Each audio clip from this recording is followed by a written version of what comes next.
on va dire, à un certain détachement. Et que du coup, quand on est dans ce détachement, donc c'est-à-dire un endroit où on n'a plus de dépendance, on n'a plus besoin, on ne ressent plus l'importance et l'impact que peut avoir sur nous beaucoup de choses au niveau matériel. Pour être sûr de recevoir toutes nos vidéos, abonnez-vous et cliquez sur la cloche.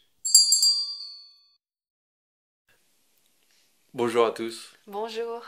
Alors nous sommes très heureux de vous retrouver pour cette nouvelle vidéo qui tient particulièrement à cœur à Elisabeth parce que c'est une vidéo qui va parler de spiritualité et notamment d'une notion très particulière. Et du plaisir, en fait, qui est une notion où on entend aussi beaucoup de croyances par rapport à ça, c'est-à-dire qu'on peut entendre que il faut faire certaines choses, on a le droit de faire certaines choses, on n'a pas le droit de faire certaines choses, que la spiritualité, au bout d'un moment, eh bien, amène une certaine alimentation, amène une certaine manière de vivre, amène certains codes à mettre en place. Et que du coup, eh ben, le plaisir se situe à des endroits pareils qui vont être assez déterminés, qui vont être assez dirigés. Et la première chose que je voudrais dire par rapport à ça, c'est que tout ce qui rentre, on va dire, dans une forme de dogme, dans une forme de... Moi ce que j'entends une case, des obligations quelque part. En fait, c'est ça. C'est-à-dire que tous les enseignements, mais vraiment tous les enseignements spirituels, il est vrai, nous amènent toujours à un certain protocole à mettre en place, à une certaine manière de vivre, que ce soit le yoga, que ce soit l'ayurveda, que ce soit le chamanisme, que ce soit les enseignements plus japonais, les enseignements non duels. Enfin, on peut aller regarder à plein d'endroits certains enseignements plus ésotériques. Et tous, et religieux, bien sûr, nous proposent, en tout cas, nous incitent fortement à suivre une manière de vivre. Et cette manière de vivre, bien souvent, c'est pour arriver, on va dire, à un certain détachement. Et que du coup, quand on est dans ce détachement, donc c'est-à-dire un endroit où on n'a plus de dépendance, on n'a plus besoin, on ne ressent plus l'importance et l'impact que peut avoir sur nous Ce qui se passe autour. Oui, et beaucoup de choses au niveau matériel. Ce qui se passe autour, les relations, il y a comme... Le lien à l'argent, tout ça. Exactement, l'argent, même la nourriture, la matérialité, les vêtements, enfin, il y a tout un détachement qui s'installe et qui se met en place. Et en fait, ça nous amène à ne plus sentir un lien et de l'importance avec le fait que si ces choses sont là ou qu'elles ne le soient pas, ça n'a plus tellement d'importance. Alors ça, pour moi, c'est vraiment déjà un état d'être très intéressant parce que c'est vrai que de de tous ces endroits où il y a un lien, ça peut être intéressant surtout pour voir à quel point, en effet, ça a de l'impact sur soi. Donc quand on a conscience de l'impact que ça a sur soi, eh bien c'est-à-dire qu'à ce moment-là, on devient libre, libre et conscient de ce de la relation justement qu'on veut avoir avec tout l'extérieur en fait. Là je parle vraiment de l'activité extérieure, de comment nous du coup on décide d'être en lien avec cette extériorité là et non plus du coup l'extérieur qui essaie lui de nous imposer, on va dire plutôt, une manière d'être avec lui. Et bah, c'est à cet endroit là en fait que le plaisir s'installe, que le plaisir, j'ai même envie de dire, devrait s'installer si on rentre dans un langage comme ça. Mais c'est une proposition, en tout cas, c'est vraiment que vous regardiez du coup. Alors, je répète, donc il y a cet endroit de détachement, mais aussi, bah voilà, quand vous y êtes, bah, où va se situer votre plaisir? Où va se situer? Alors le plaisir, c'est quoi? C'est la joie. Le plaisir, c'est quoi? Le plaisir, c'est la joie. C'est le fait de ressentir pleinement du bonheur, du bien-être, une satisfaction, un émerveillement même, une gratitude avec bah, ce dont on a envie, avec quoi on a envie d'être en lien.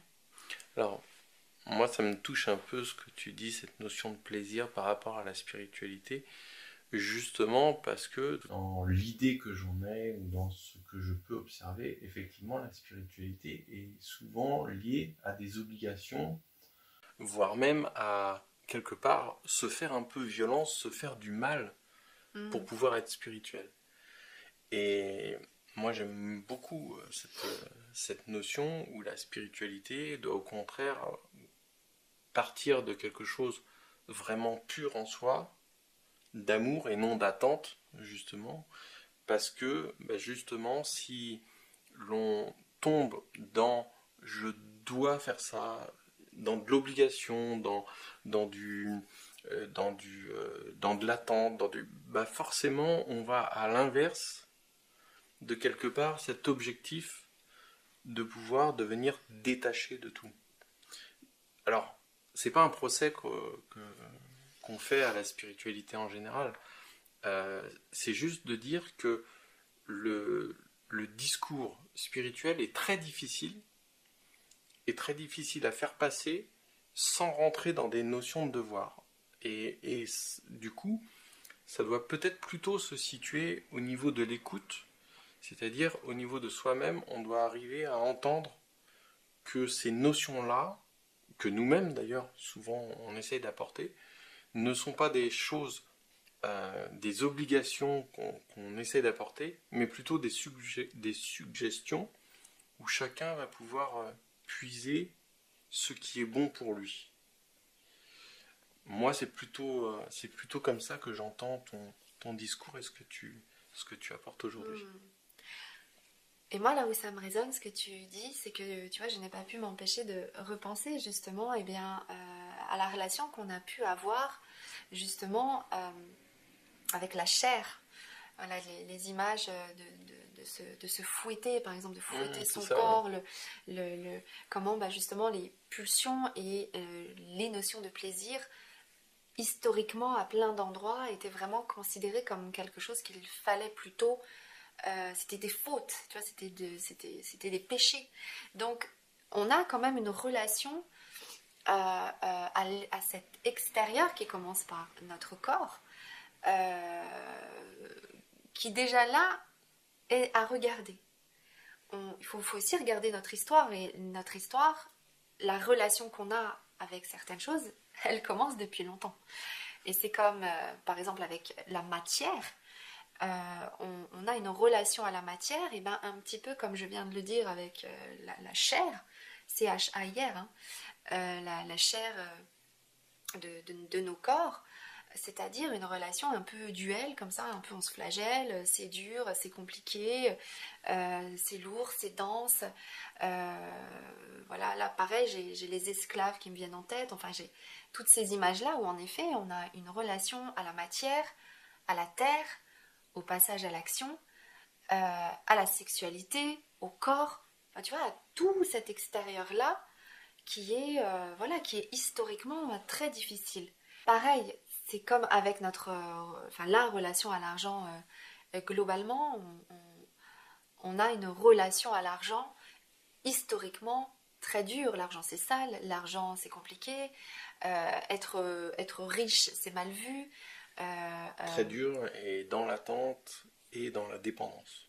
Donc là, on cumule, avec l'argent, on cumule un certain nombre de croyances et de relations toxiques avec l'argent qui est assez hallucinante. Et d'ailleurs, l'abondance, c'est clairement arriver à renverser en fait cette croyance et cette relation à l'argent.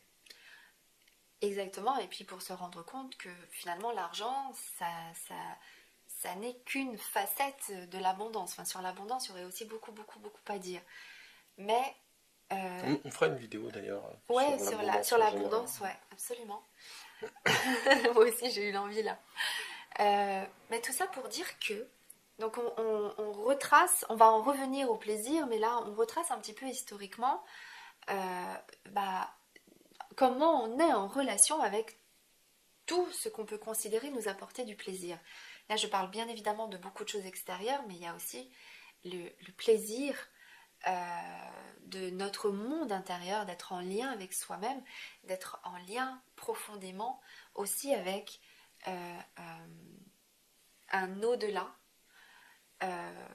plus infini qui est aussi une autre forme de plaisir et également la relation à la terre, aux animaux. Bref, il y a plein de sources de plaisir.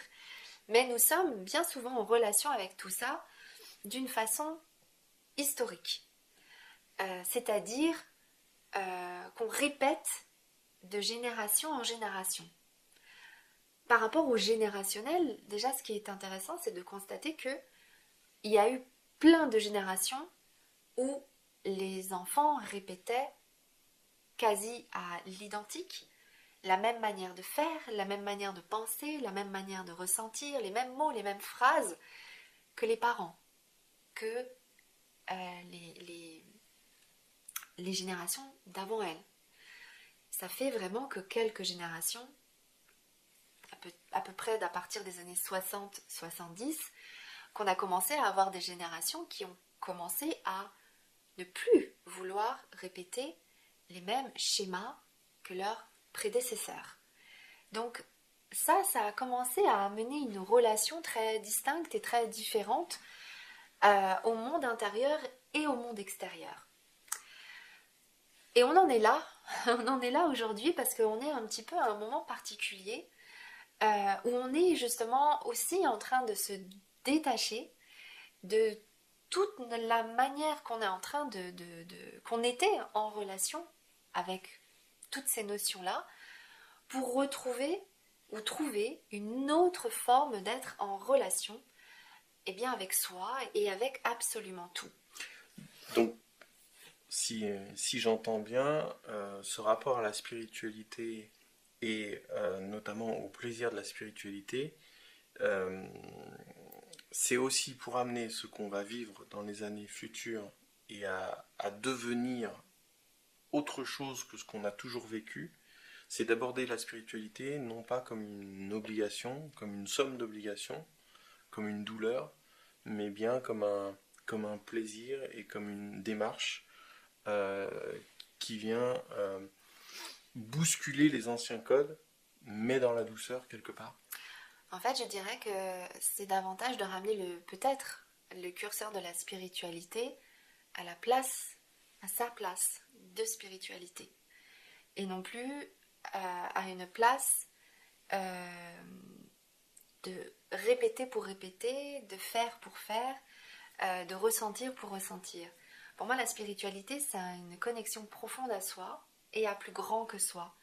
Et c'est un chemin qui amène à une profonde autonomie, à une profonde indépendance, quelque part, qui amène à vraiment sentir profondément, dans un choix libre, le libre arbitre, d'arriver à cet endroit de grande liberté qui va permettre à chacun, individuellement, dans sa manière à lui, d'être en relation avec chaque chose à sa façon à lui. Mais si on met le curseur de la spiritualité à cet endroit-là, qui est vraiment de sentir profondément cet endroit de grande liberté, de grande justesse, il n'empêche que il y a des choses qui ressortent collectivement. Il y a cette notion de joie, il y a cette notion de plaisir, Il y a cette notion de gratitude. Il y a cette notion de beauté aussi. Voilà, reconnaître la beauté des choses, quelle qu'elle soit, que ce soit d'une herbe, d'une fleur, d'une robe, d'un bijou, d'une voiture, voilà, cet endroit qui va permettre, voilà, cette rencontre, tu vois, de ce que je viens de dire, la joie, la gratitude, le plaisir, la beauté, la bénédiction, enfin, voilà, je pourrais en dire beaucoup, beaucoup d'autres, mais qui vont faire qu'en fait, on va être dans une relation